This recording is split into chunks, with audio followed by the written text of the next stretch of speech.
मोरो मां वाक़िआ अपडेट कंदालू। रिपोर्ट करे रहिया रिज़वान अली जुमाणी। मोरो वेझो दर्स थाणे जी हद ॻोठ पीर बख़्श महर में औरत मुस्मात रुख़साना महर खे ॾेर मीर मुर्तज़ा महर गोलियूं हणी क़तल करे छॾियो। हद दर्स पुलिस पहुची लाश खे मोरो अस्पताल आंदो, जिते पोस्टमार्टम करण बाद लाश वारसनि हवाले कयो वियो। उन मौक़े ते मक़तूल औरत जे भाउ सिकंदर महर जो चवणु हो त मुंहिंजी भेण वे दिलदार ऐं संदसि भाउ मीर मुर्तज़ा जो ज़मीन जे मामले तां झेड़ो हो। मीर मुर्तज़ा गोलियूं हणी मुंहिंजी भेण खे क़तल कयो आहे ऐं फ़रार थी वियो आहे, जॾहिं त अहिड़े वाक़िए जो केस दर्स थाणे ते दाख़िल कयो वियो आहे। वारिस लाश ॻोठ खणाए विया, जेको घर पहुचण ते घर भातियुनि में कोहराम मची वियो। पुलिस जो चवणु आहे त केस दाख़िल कयो वियो आहे, जल्द जवाबदार खे गिरफ़्तार कयो वेंदो।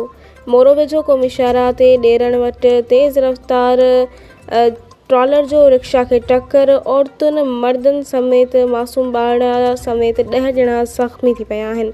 मोरो अस्पताल आंदा विया। ज़ख़्मियुनि में शाहिद चांडियो, जलाल चांडियो, शकील चांडियो, रोशना, मीर हादी, रेशमा, सिंगार चांडियो, दुआ चांडियो ऐं ॿिया शामिल आहिनि। ज़ख़्मियुनि खे डॉक्टरनि पारां तिबई इमदाद ॾिनी वई, जंहिं त 2 ॼणनि खे वधीक इलाज लाइ नवाबशाह जी अस्पताल मुंतक़िल कयो वियो।